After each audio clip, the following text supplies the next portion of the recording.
and even sit behind me in church. And it's amazing that we come to this point 10 years later with all the good things their committee has done to help make flying safer for all of us. It's a sad thing that happened that night. It's ironic that we have the exact same weather right now that we had that night 10 years later. What are the chances of that happening? But certainly the committee, and through your efforts, have made it safer for all of us to fly, and for the 1,043 people that helped ease your pain over the 11-day period of getting your loved ones out of that plane and securing the site and getting them back to you. I want to thank you for all the work that you've done, especially with the flying public for our future. Thank you very much.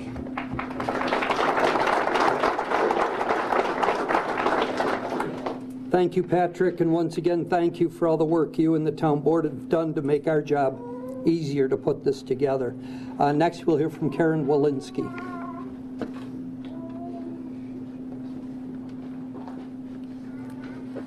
I have to take my glasses off so I can read, and also I can't see you then, and that's better for me too, so I won't get emotional maybe.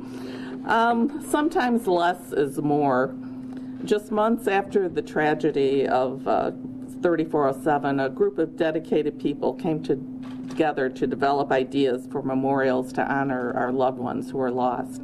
And I can remember in the beginning sitting at those little tables in the kid department because that was the only place we could go. So I remember we sat there, and that's where some of the discussions started. The completion of the Longstreet site brought simplicity, symbolism, and provided a peaceful setting that honored those lost and also the neighborhood of Longstreet. Originally, there were discussions to build a larger civic structure. I'm so pleased that our plans instead led to embracing the beauty that surrounds our library here. What better place is there to include a remembrance of this historic part of Western New York than here in the Clarence Library?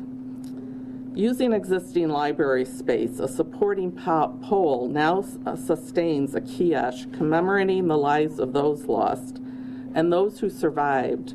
Jill and I, along with my and Doug's extended families, the families of Flight 3407, and a community that came together on February 12, 2009 to provide a strength and encouragement to those in need. The beautiful artwork on this kiosk seems very symbolic to me.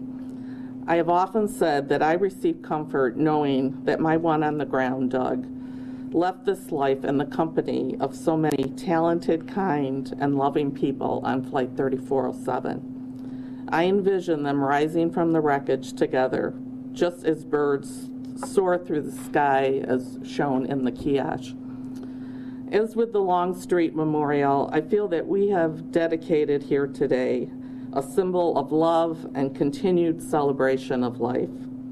Thank you for coming to celebrate lives well lived, and thank you to the many people who made this project a reality. Thank you.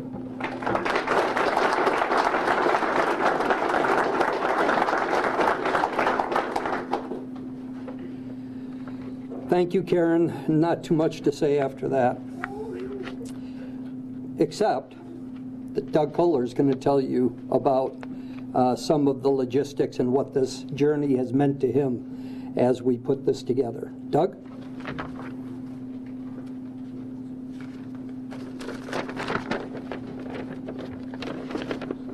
I'll do as Karen did and remove my glasses as well.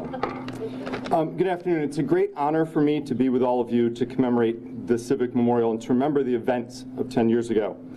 The Civic Memorial was almost 9 years in the making, and it's a fitting companion piece, we believe, to the reflective space on Longstreet. Our goal was to create something that was both informative, informational, and yet respectful. Led by Judge Powers, Monica Mooney, Paul Warner, and the team at Hadley, and of course the families, we feel that the kiosk, as we call it, meets all of those goals. Through the use of technology, we are able to share the stories of those who lost their lives on February 12, 2009, as well as outline the events that followed. On the eastern face of the kiosk, the photo wall is a permanent reminder of those who perished. Yet, we wanted the public to know and to understand that from this tragedy, hope and change could grow. The north side of the kiosk, therefore, speaks to the efforts of the families, the efforts they've made to ensure that a tragedy like this never happens again. The west side documents the efforts of the community that night and in the days that followed. On the base, the stone wall represents the stone walls of Clarence and ties us into the community at large. Of course, Donna Iaviero's floral entablature celebrates the lives that are lost, but it also flows as an element into the outside, to the fountain, to the pavers, and to the arboretum beyond, where there's a tree for each of the loved ones lost. And it's important to note we don't view our work as finished or completed, but rather we hope that this is merely a first step, that we can continue to add and adapt and modify the kiosk to meet the needs of the families and of our community. At times like these, I often read Rabbi Steve Leder to better understand how we process loss and help each other. To those grieving, he offers two pieces of advice. First, he says, grief is not a race to be run or an ill to be cured. To deny grief, its due is to deny the love we have for those we have no longer. And secondly, he says, the rabbi or priest or minister does not write your eulogy after you die. You write it with the pen of your life. It's in that spirit that I hope we have created a place that is a respite for the family members as they remember and reflect, and that it may be a tablet upon which their lives are inscribed. Thank you.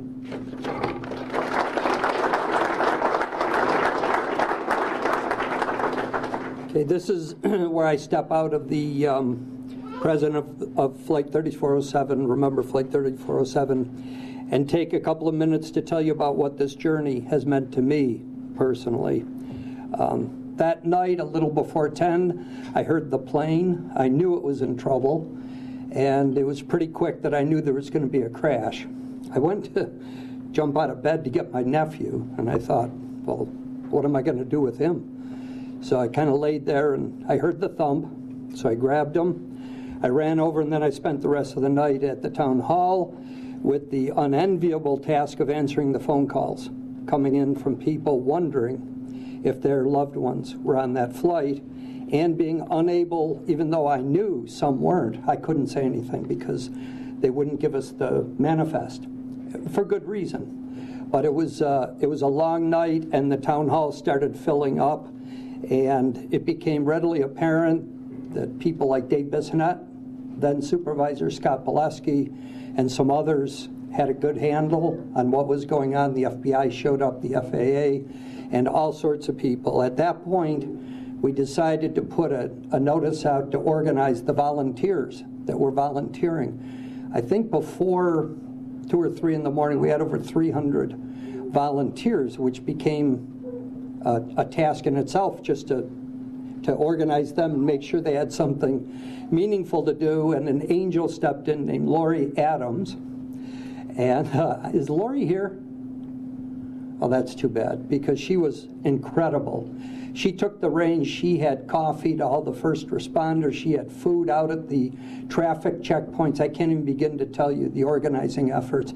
And then the other volunteers came in. The black and white crepe paper, the balloons, the things that popped up on the street. Everything with the idea of helping the families to the extent they could find some comfort knowing that we were all there with them, but also to show what this community really is. And it was, I've lived here all my life, so I know what Clarence was. But even I was surprised by the outpouring of volunteers.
Clarence, can we get a quick 1-2 up there?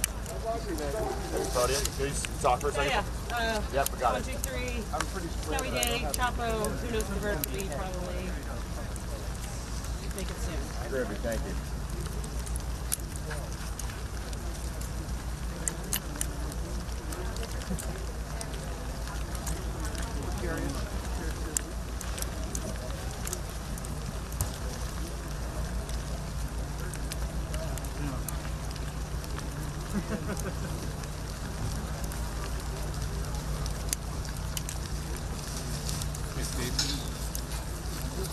What's going on, man? How are you?